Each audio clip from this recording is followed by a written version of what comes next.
Welcome to Tell Me Your Story, New Paradigms for a New World. I'm Richard Dugan, your host, and I thank you for joining us here on the program, as well as my very special guest. I consider him a good friend of short duration, but still, he's been there and he's been here on this program before. His name is Rabbi Daniel Cohen. He's a speaker, author, spiritual mentor who offers a voice of reason in this world. And we're going to talk about a lot of different things, but he's also written a fascinating book. He's the author of The Secret of the Light, as well as What Will They Say About You When You're Gone, Creating a Life of Legacy. And that's just sort of the beginning. Rabbi, thank you so much for being back here with us and being there for me over the last couple of months. You've been very busy as well, traveling too. So it's great to have you back. Well, it's wonderful to be here. And I would fully agree that a friendship of short duration, but we are kindred spirits, and I'm really glad I'm on the show again with you and have a chance to spend some time together. And I appreciate your heartfelt your emails and look forward to a wonderful conversation today. Well, one of the things I wanted to talk about, because I've heard this from other people who make this sojourn. There are people who of varying faiths, I should say, who like to travel back, if you will. I don't want to say back or over to Israel, whether they be Jew or Gentile, Christian or otherwise. There's something about that area of the world that that draws people. I think I'd be fascinated and interested, but I'm not sure that I'm feeling that calling yet. My calling is more to Ireland. But tell me about you. I have actually heard it said, believe it or not, that the Irish are actually the 13th tribe. I don't know if that's true or not, Really? but I'd heard rumors to the effect. Anyway, I've never heard that, but that was good. Tell me a little bit about your sojourn. Was this vacation? Was this faith-based? You needed to go there. This was a particular time, relatives, etc. Yeah. So first of all, I want to pause because you talked about the notion of calling. So for me, of the Jewish faith, although I do believe that Israel draws, we know, people of all faiths, God literally called to Abraham and said, go to the land that I will show you. And Israel has always been a place where Moses, where's the sense of, God touches earth in a little more of an intimate way. There's so much history there. I always find that there's a sense of connectedness spiritually, not only with the Jewish people, but in general. I always like to say that I hear more thank gods when I'm in Israel than any other place on earth. Wow. You go into a cab, and whether it's Muslim or Jew, you ask people how they're doing, and they say, in Hebrew, it is, thank God, thank God. There's a sense that you can feel God's presence. And I always love going there. I go there often on missions with people, but we also, thank God, are blessed to have 3 of our 6 daughters who now are married and live in Israel. So we actually had a number of weddings there. My father lives there. So this is a very family-oriented trip, the last one. One of my daughters gave birth at the end of June to a daughter. So we had a new granddaughter, and we went to Israel to spend time with our newest addition. Well, that's wonderful to be able to get together with family. I know that what opportunities I have had over the last few years to visit my family have been a little on the sorrowful side due to the losses in my family. But at the same time, I have to say it was so nice to be able to spend time with the other members, my brother and sisters and my mother. I, regardless of the reason, it's nice to be around family and friends. I even had a good friend of mine who was a next door neighbor of the Mormon faith, of all things. And it was interesting because I started learning very early on about the conflict between the Mormons and the Catholics and how the Mormons viewed the Catholics, but we got along just fine. It's because we didn't care. It's like, you want to believe that, go right ahead, but we're going to go play in the dirt. Okay. Leave us alone. And he actually, one of the brothers of the 9 kids that were there, one of the brothers actually showed up at my father's memorial. I had invited him, but he wasn't sure he was going to be able to make it. And I was in tears to see him. It was just a real blessing to see him. So family is so very important. I wanted to sort of start this particular conversation. I'm not sure if you have heard of it's a television series that's currently available called The Chosen. Does that ring a bell? Well, I'm familiar with the book. Is it related? Okay. Called The Chosen by Chaim Potok. Are you familiar with the book or no? I'm not familiar with the book. This is, of course, the story of Jesus. Okay. I'm thinking about a totally different one. A different one. Okay. Well, this is a series about I think it's like the 32nd or 33rd year. And I guess there are 8 seasons, and we've watched a couple of episodes. Well, what intrigued me so much about it was so much of the Jewish faith, the traditions, the rituals. One in particular was, I wish I could remember the name of the item, but it was a strand of threads, and it was a strand of 6 certain colored threads and a strand of 13 representing the 613 laws. And you had 4 of these braided strands that you would pin to the corners of your tunic underneath your clothing. That basically, as they described in the program, was to show that you were, if you will, under or girded, if you will, by the laws, the 613 Jewish laws. And more and more things kept coming up in terms of these different traditions. I guess one of them, I think, was Shabbat. There was another one having to do with the passing of someone. And then it even... Kaddish. Okay. And also, the one fascinating thing about this series was it showed Jesus as a happy person. They showed him experiencing joy, which is one of the things that I didn't see anywhere in the New Testament Gospels. He experienced anger, he experienced tears, frustration with people and so forth. But I never read anywhere where he ever laughed or was happy. I don't know, maybe it was just not something they wanted to focus on. But I thought, well, wait a minute, he's human. So he must have, if we're like, if we were created in God's image as he was as well, why wouldn't they talk about the joy, the happiness, the laughter, and so forth? But the thing that intrigued me more about The Chosen, the series, was this immersion in Judaism. And and after talking with you and having the first conversation, I kind of wanted to go into some of this. If we can, if that's all right with you, I'd like to talk a little and educate myself as well as our listeners. But one of the other areas, in addition to, shall we call it a Judaism 101, I'd also like to talk about not only your other book, The Secret of the Light, but also let's go ahead and start here. We'll go to Judaism 101, then we'll shift into The Secret of the Light. And then, but first I'd like to talk about your creation of the lEGACY aCADAMY, which of course is connected with the book. What will they say about you when you're gone? Creating a life of legacy. First of all, let's talk. We did, of course, in the first program, but let's, for those who are joining us for the first time, let's take us to that aCADAMY and what that is all about. Sure. Well, first of all, thank you for the opportunity. I mean, the book that I wrote, which is the basis for the aCADAMY, reflects the fact that oftentimes we lead life from highlight to highlight.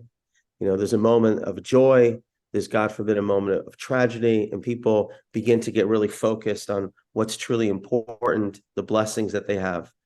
But oftentimes, life moves very fast. And as a rabbi who officiates at many eulogies, looking back on a person's life, I've found that most people are not living every day to the utmost, tapping into the highest frequency and really being fully present.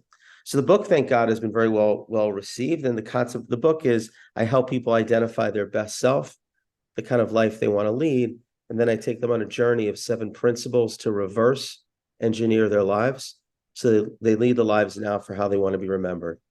The aCADAMY was an effort for me to work hand in hand with people over a 10-month period where I literally almost hold them accountable to that period of self-reflection. So in the first month, there are 10 videos that I recorded based on each principle out of Jerusalem. You receive the videos, and then each person gets a sheet for self-reflection. So you have to do work asking yourself the first month, what are the 5 words I want to be remembered by? If I had 24 hours to live, what would I do and why? I'm encouraging people to go deep inside themselves. Then you send it to me. I reflect with you on that. And then every month we have a cohort conversation with other people of all faiths that are going through the same journey. And then every month I have a 30-minute spiritual consult with each person in the aCADAMY to help them realize their best selves. So I found it very rewarding. We had our first cohort that started in March. I have people in Australia, California, the East Coast. And it's amazing how they say that it's really enhanced their lives. They're so much more present, and they're really leading life in a much more meaningful way. So we're actually, right now, we just opened up our registration for the second cohort, which starts in October. But I'm very excited about it because it's really a way for me to have intimate connection with people on their spiritual growth. You know, you talk about self-reflection. I was interviewing a Dr. Andrew Schmuckler, and we were talking about the wreckage that we leave behind in our lives. It's part of our legacy, is true, but not necessarily one that we're necessarily overly proud of. But, you know, there you go. Anyway, we were conversing about this. So he says, I'm going to send you an article and I want you to read it and so forth for our conversation. So I did. And it immediately started me thinking about the wreckage that I have left behind, major or minor, which reflects upon one's legacy. And he said, well, it wasn't necessarily intended that way. And I said, well, I understand that, but everybody perceives things differently. And I kind of took it personally, or I took personal reflection, I guess is a better way. And I thought, you know, I am who I am, and I am where I am, and I'm doing what I'm doing.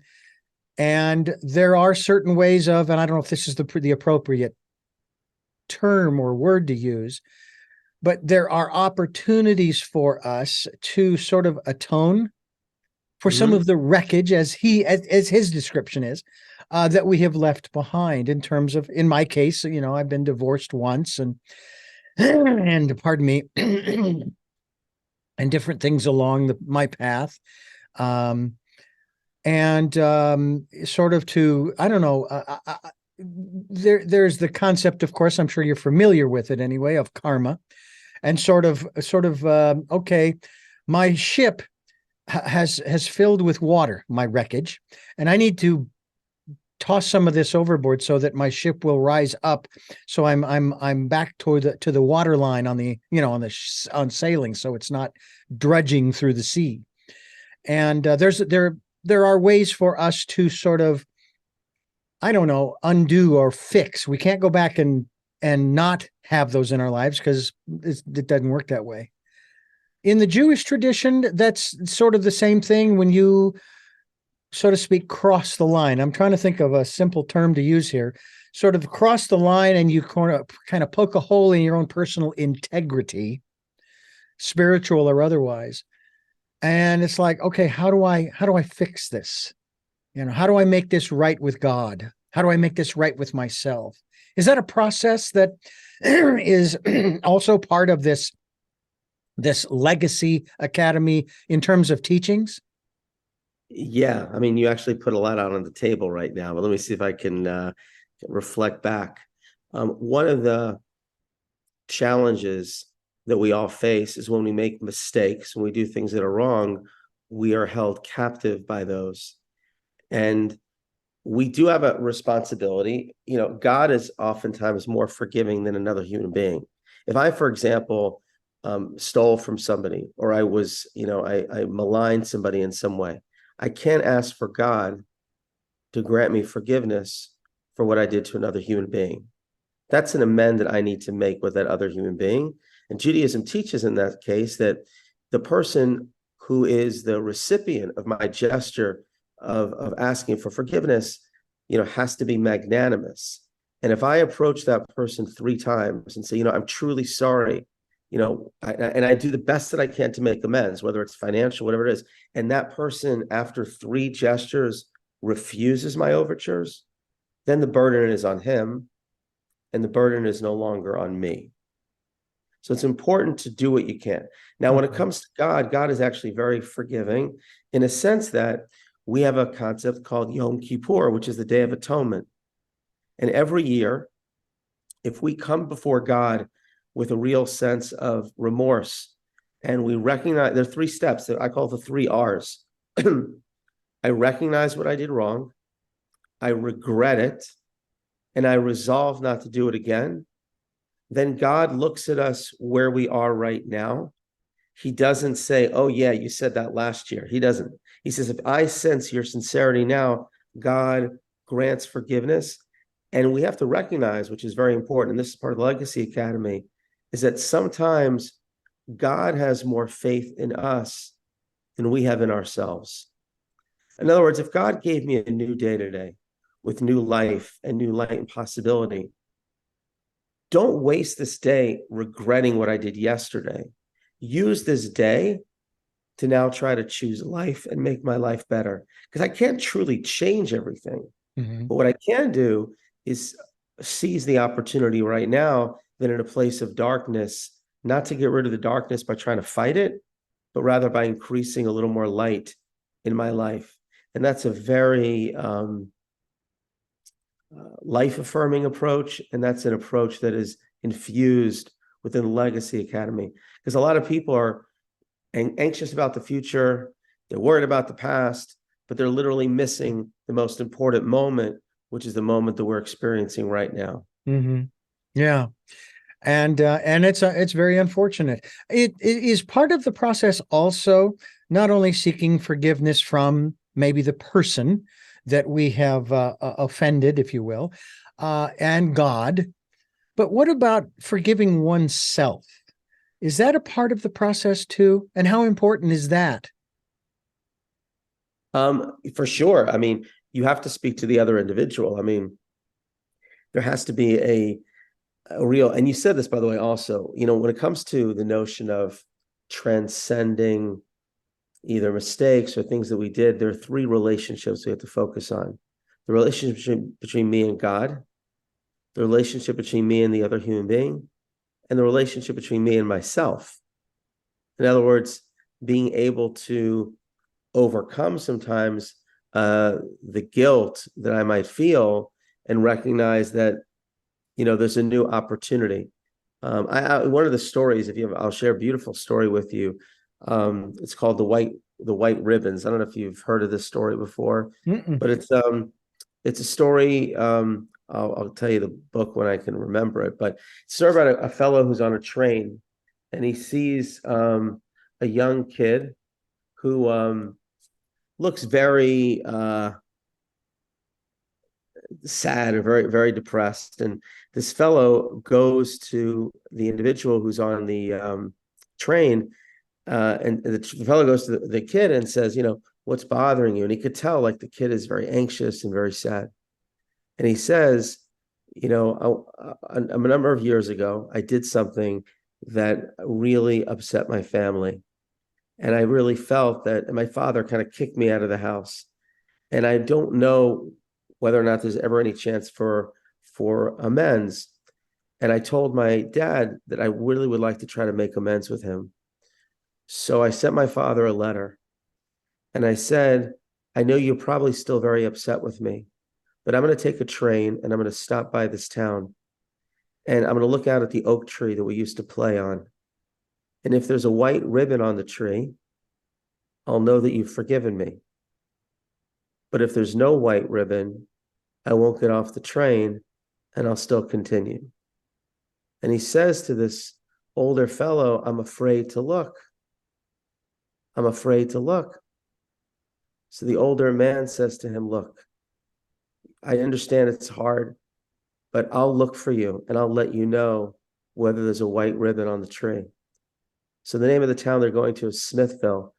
And the fellow on the train, the conductor says, Smithville ahead. And the kid is looking so anxious. And then all of a sudden they stop.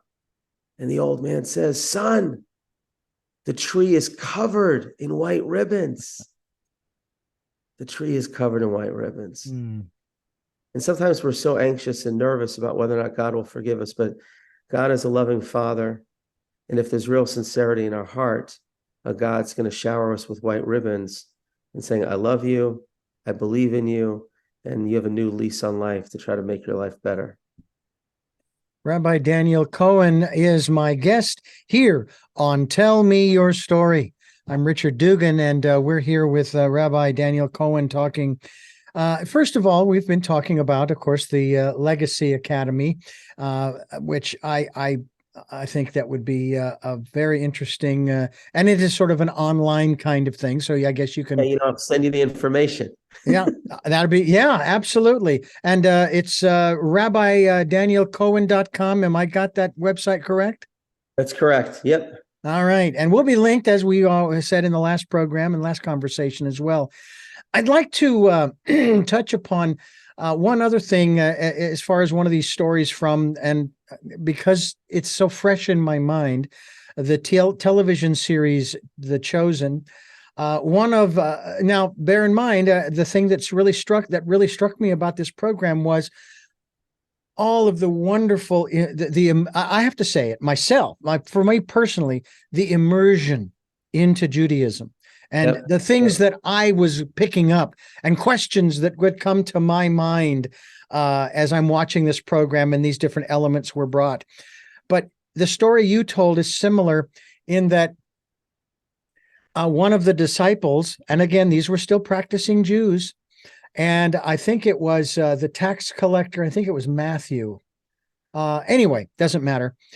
His father found out that he was a tax collector, and he disowned him. He says, "I have no son," and they began the tradition of the ceremony or what have you of mourning the loss of the son, because now the son was dead, according to the father. Yeah. And as the program progresses and so forth, the son is of course conversing with others to try to understand what has just happened and how has he, dishonored his family, his father, and so forth and so on. He finally returns to his father and mother and has this conversation, and he apologizes. He apologizes for doing this, for what he has done. And so he's, I guess, trying just to, at the very least, he's just saying, look, I made a mistake and I just wanted to let you know. And he was about to leave when, of course, the mother, she stands up and she says, you are our son, and so on and so forth. And the father, the mother looks at the father and says, don't you have something to say to your son? And he finally gets up and he says, I forgive you. I forgive you. Even though the son was just trying to make money. I mean, he was just doing a job to make some money for the family. And the family is then reunited. They are back together. The son is now alive to the father and so forth. And it was a beautiful moment, I have to say, in that particular scene, that there was a willingness on the part of all of the individuals in the relationship to humble themselves and not only recognize maybe the mistakes that they had made, but also recognize the importance of the family, the different members of the family, in this case, the three. And I find that the same thing with my brother, for example. He and I are on opposite sides of the political spectrum. So what? He's still my brother. I still love him. And as a matter of fact, he just celebrated his 61st birthday Now, I don't know where he is exactly. He's been splitting his time between Vietnam and the States. So I sent him a voicemail on the 8th of August. Well, his birthday's on the 9th.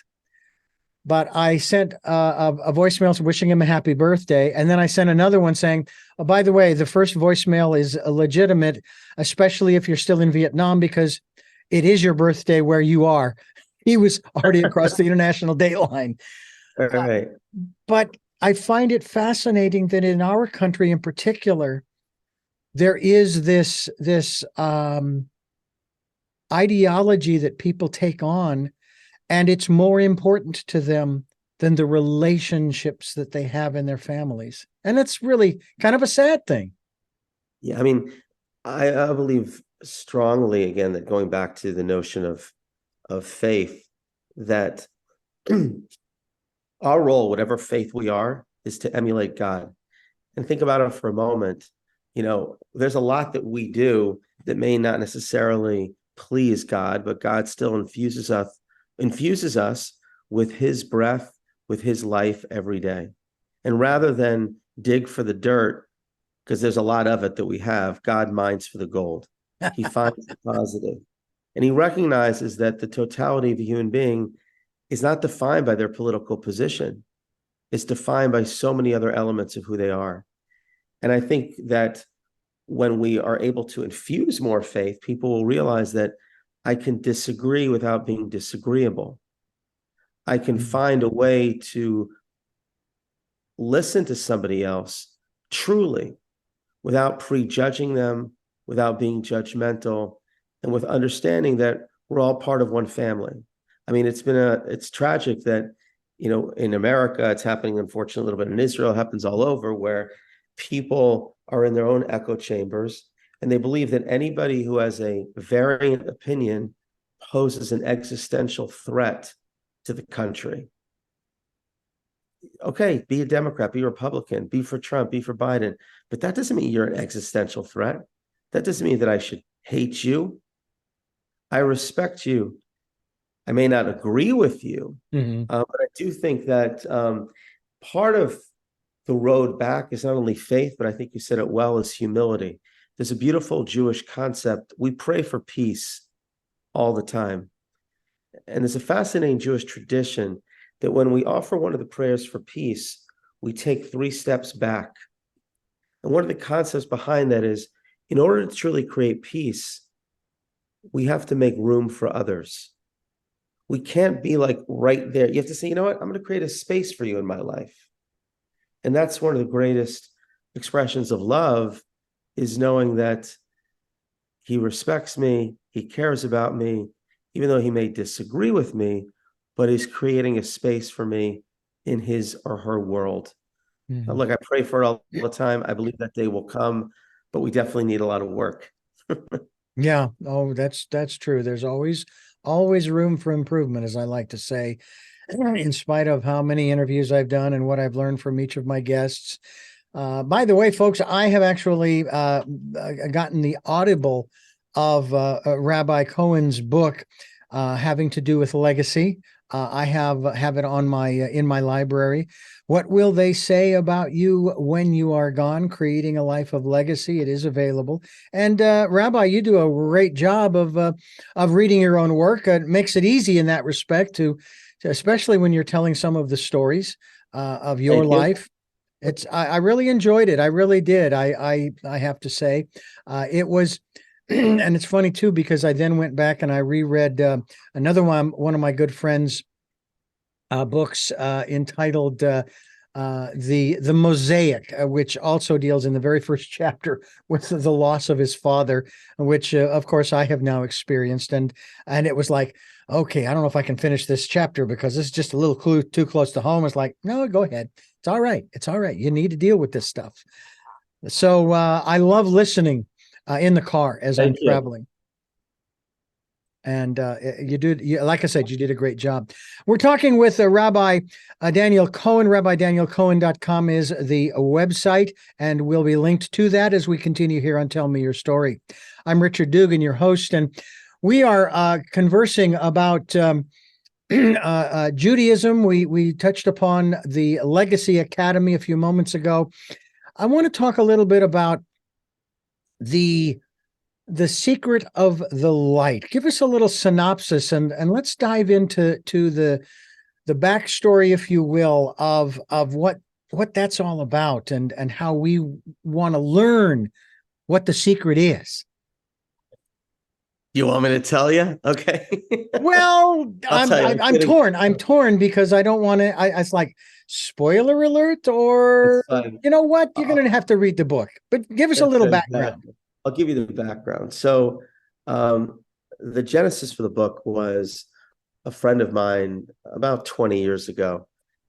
He's from Denver, Colorado. He asked me a question. He said, "When I die, will I be reunited with my parents?" And I said to him, "I believe the souls are eternal, and that you'll be able to feel, and even now feel, your parents' presence." And I thought about that, and I actually live with that. My mom passed away suddenly from a brain aneurysm over 30 years ago. And in the moment when she died, I mean, I really felt so bereft. But I've come to a place where I feel her presence every day. She very much is a muse for me. And I wanted to write a book that accomplished two things: give people a sense that those who have passed away are still with them, and also give people the strength to know that even in the moments of grief, there's the possibility of transcendence. And rather than lament the darkness in their life, the greatest way they can honor somebody who has passed away is to increase their light in the world. The secret of the light is based on a powerful mystical concept that, which I explain more in the book, that God's light is hidden, and it's our responsibility to reveal it in all places and at all times. So I initially was going to write this as a nonfiction book about the soul and light. And I went to Jerusalem about 5 years ago and spent a lot of time there. But then my agent said to me, it would be more interesting if you write it as a parable. So that was a big challenge for me. And basically, it's a short story. It's a parable about a young boy in the 1980s. He's in his 20s, thinking about going to law school. His mother suddenly dies, and he has a crisis of faith. And while he's meandering around Times Square in the 1980s, when Times Square was not a good place, but there's a lot of imagery there with what I call counterfeit light, the allure of pleasure versus real light, he ends up stumbling across a street sweeper who's a hidden mystic named Elijah. And Elijah shares with him the secret of the light and helps him rediscover the light in himself and his capacity to bring light to the world. So it's a bit of a love story. It's a story of hope, of transcendence. And actually, about a few months ago, I didn't do this audio, but there's an actor in LA, and it's now actually available on audio as well, if you want to check that out. I am going to, I guarantee you. I am in the midst of narrating a book. I love listening to audiobooks. I was listening to them back when I was in my late single digits into my teen years, as a legally blind individual, listening to talking books and recordings for the blind. And I read a lot of fascinating stuff. And then, of course, came across what I refer to as my metaphysical primer, which is Autobiography of a Yogi, which introduced me to a lot of new terms, as you have introduced us to a lot of new terms and so forth through your book, which I have read also, the one on legacy. Pardon me. But I'm gonna get the Audible of The Secret of the Light, and read through that as well. I'm fascinated as to you said something earlier that just kind of struck me. I was like, wait a minute, a rabbi has an agent? What are you in Hollywood? No, you live in New York. What do you mean? Okay, yeah, that's pretty good. I like that. Someone said, Richard, you need to look into getting a manager or an agent, and I'm going, seriously? I don't know. Maybe I do, but that's another story for another time. So let me ask you, in terms of your writings. I mean, you have two books. You, I'm sure, do articles and this kind of thing, and you have to write. You have to write. What's the right term? For the lack of a, because I don't know what they would be referred to as. In the Catholic tradition, they write homilies that they will give. Yes, yeah, that's true. Yeah, you do something similar when you are in the temple. What is it, on Saturday for service? Yeah, Saturday morning generally. I mean, I speak a lot because like Yeah, every morning we have services and I will share some ideas, but basically on the Sabbath is when I do most of my speaking.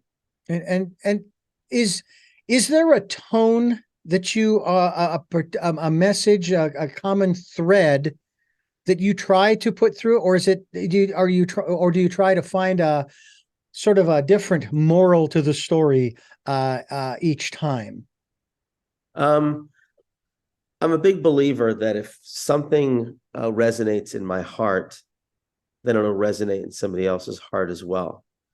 If I don't feel it, I won't say it for the most part. Okay. Because the role of what I share on, particularly on the Sabbath, it's not like, there's a lot of books out there. They can get the answer to perhaps a question, but the nuance, the relevancy, the way to captivate people is much more personal.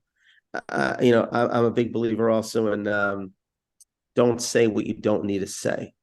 In other words, I'm not there just to to waste people's time. In other words, everything that I say needs to be very easily not only digestible, but it needs to have kind of very clear where he started, where he is, and where he landed, so people can almost like retell it over afterwards. So whenever I'm thinking about what I'm going to say, I'm thinking about what's in my heart. I had a mentor, and his father would say, and he was one of the great speakers of the 20th century. His name was Rabbi Joseph Lookstein, and he would speak every Saturday on the east side of Manhattan. And somebody said to him, like, when do you start preparing? He said, I start preparing Saturday night. And I never understood that, at least early on. I said, what do you mean? I'm not writing my sermon Saturday night. That wasn't the point. Mm-hmm. The point is that he's listening, he's looking, he's reading, he's pulling things out. Like this week, for example, I'm talking about the power of of sight and how we should avoid. There's certain things we should see and seize the opportunity to do with them. But I've had different stories this week that people share with me, and I read an article in the newspaper. So I kind of begin to populate what I want to share. And maybe tomorrow, which is a couple days, I'll actually organize it. But my mind is always thinking about it during the week. And then, I want to say something that's, again, that's impactful. You have about 30 seconds to capture people's attention at the beginning. I'm not a big believer in just starting with just a joke, because it's kind of a bit of a, I mean, I want to feel welcome for a second, but I like to dive in pretty quickly. And, my style has changed over time, but again, if it moves me, usually it'll move other people as well. That's funny. And again, these thoughts come to me. I've often said this on this program: the universe asks the questions. I'm just along for the ride. And the thought that just occurred to me is, speaking of little stories, you got to get them in the first 30 seconds, was a Woody Allen joke about how he was flashing this pocket watch in front of the audience. This was my father's pocket watch. Yes. Yes. And he sold it to me on his deathbed. Yes, my father was a very insignificant man. And I still remember that story. And I'm just sitting there going, wow, okay. So where are you going to go with that one? What story will you tell with that one? But I find it so fascinating, because what you're doing, and in terms of what your mentor taught you, is you are listening and observing, and it's almost as if, okay, God, show me the things that I need to see and or hear to create the message that will be impactful and heartfelt and meaningful and stick with the people the message you want me to deliver. Yeah. And you're doing that for, well, I guess we could say 7 days, because you start following the end of the service on Saturday and you bring it around to the following Saturday morning. And it's like Yeah. a full-time job. It is among so many other things.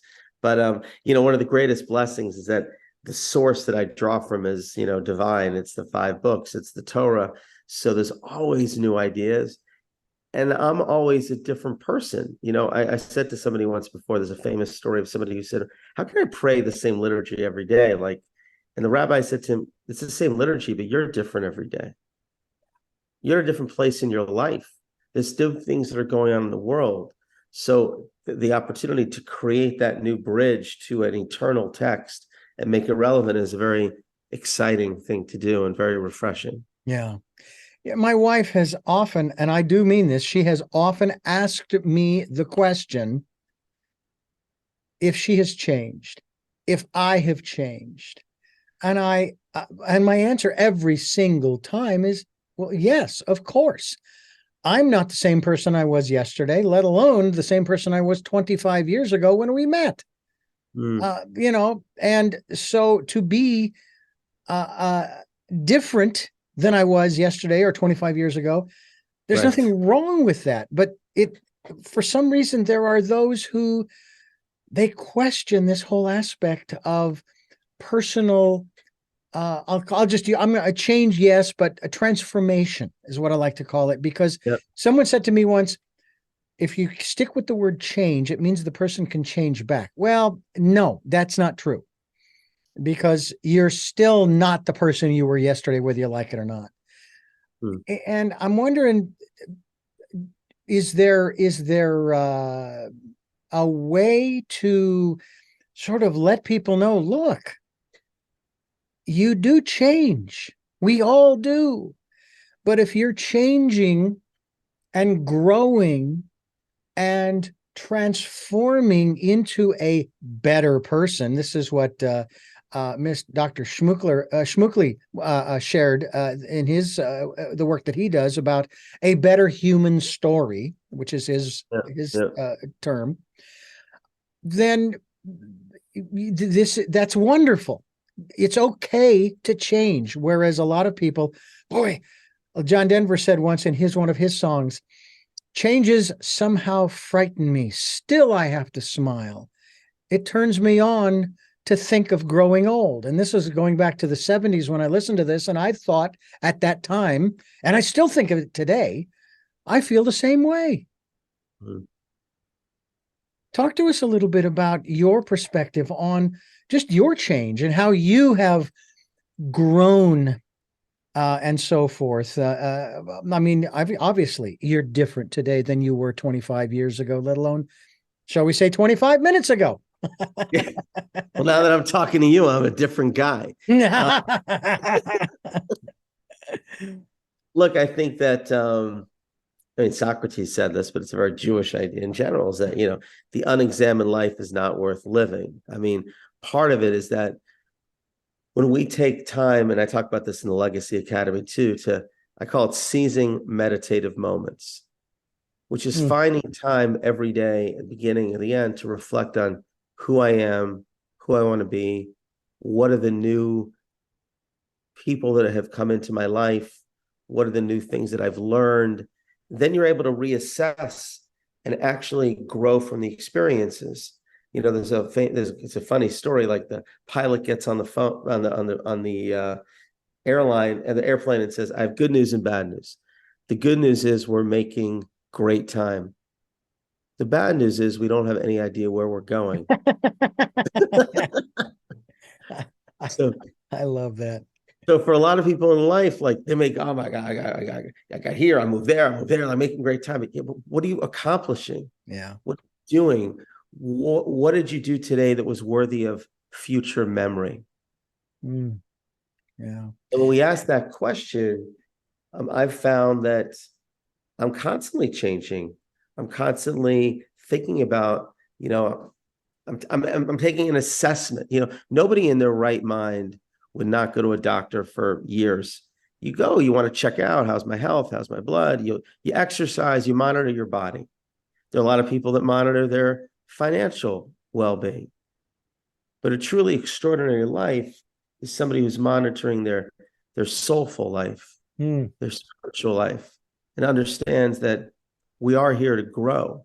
And growth does take moving outside our comfort zone. Growth takes not living a life of convenience, but living a life of conviction, standing up for the values that we believe in, having a sense of humility and learning from everybody. Those are all secrets to growth. So I found that I've grown a lot. I'm definitely much more grateful, but I'm also more anticipatory of creating impact. When I was younger, if somebody asked me, then I would be, okay, I would help out. But now I really am much more attuned that if God puts somebody in my orbit, it was by divine design. And there's some opportunity now for me to create an impact. Wow. I'm still learning from my father, and he's been gone for 3 months. Wow. And it's 4 months actually. And as I continue to look at the calendar, I was like, okay, no, it's actually fine. It doesn't matter. It's fascinating to me, as well as impactful to me, as I think about my father, as I think about the things that he shared with I and my siblings, as well as my mother. And it's funny too, because my father was cremated and the ashes were divided amongst the siblings. Really? My mother has been asking me if I've scattered his ashes yet, which I have not. As a matter of fact, as of our conversation, there is a service that is being held on his birthday for him that I'm going to attend. And I don't know why, but there's something inspiring me to take his ashes with me. Oh, wow. And so forth. Yeah, it's like, okay, well, I'm going to put it in a pouch so that, it's not visible. It doesn't need to be seen by others. But I've had some different thoughts. But it's like, well, Mom, why do, I don't say this to my mother, but I was like, well, why does it matter to you what I do with Dad's ashes? My portion, if you will. And I guess I'm holding on. And I thought about this just the other day, because I want to hold on just a little longer, even if I do scatter them, or if I do something else to memorialize them in something solid. I have a good friend who's a professional glass blower, and I'm thinking I would love to be able to seal his ashes in a sort of a small, because there's just a very small amount of ashes, a small glass urn kind of thing, and seal it and just have it. Just saying, hey, I want to honor you by maybe creating a small altar of or something of this nature. But also think about what lessons were gained and so forth. So it's that's most important. The lessons are most important. That's the way he lives on. Yeah. We're going to get into, although we've touched a little upon Judaism 101 throughout the program, and I am very grateful for that information. We're going to have you back again, because we're going to dive more into that. If that's something that you would like to do, I'd love to start with some of the basics of Judaism and converse more about these things, because I don't know. The one thing that fascinates me, and it's actually sort of an irony, is people, they develop a prejudice towards people for a lot of reasons that they will state. And then I'm of the mind to say, well, have you ever researched that which you have a problem with? Have you ever looked into it? Well, no. I was working for the Christian station. Someone called up complaining about the program that was on the air that I produced, called the Radio Family Rosary Hour. Oh. It was an hour, but it was only a half-hour program. I thought that was kind of weird. But anyway, and I said, have you ever looked into the words? Every phrase or word from the Rosary is in the Bible, specifically the New Testament. Yeah. So get with the program. They are not worshiping to Mary. They're doing what you would do for someone if you prayed what they call intercessory prayer. So research it. And that's why I love talking with you about these kinds of things, because I want to help people to better understand.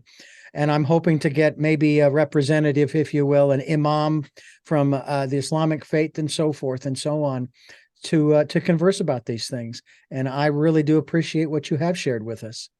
Well, it's always my pleasure to spend time with a friend, to learn from each other. And it's an honor to have another conversation with you. And I look forward to an opportunity down the road as well. And we will. And I know that we are both pressed for time, so I will keep this portion short, the 3 questions I love to ask each one of my guests. And of course, I haven't given out the preliminaries. And on this program, I'm going to pass on that. Everybody knows where we are and when we are and so forth. Just remember the website, folks, Rabbi DanielCohen.com, which will be linked to. What I'm going to ask you those 3 questions real quickly here, and then we'll just sign off here. Who is Daniel Cohen? A soul invested with the mission of spreading light. And what is your life's purpose? To realize my God-given potential. And what was your best day? Today, with you. Mm. And I thank you, and I would concur and echo that same sentiment. And I thank you again for joining us here on the program, and we will stay in touch. And I'm going to get a copy. As a matter of fact, when we get off here, I'm going to go to Audible and say, I want The Secret of the Light. And I'm going to listen to that in my car and go from there. So I look forward to our next conversation. Sounds good. Thanks again. Take care. Bye-bye. And I thank you for listening to and watching Tell Me Your Story, New Paradigms for a New World. We're giving you choices and knowledge of those choices to help make your dreams come true. And until our next broadcast, podcast, videocast, love Talal. And Jeanette, I am listening. Dad, I miss you. And Doug, I miss you too, my best friend.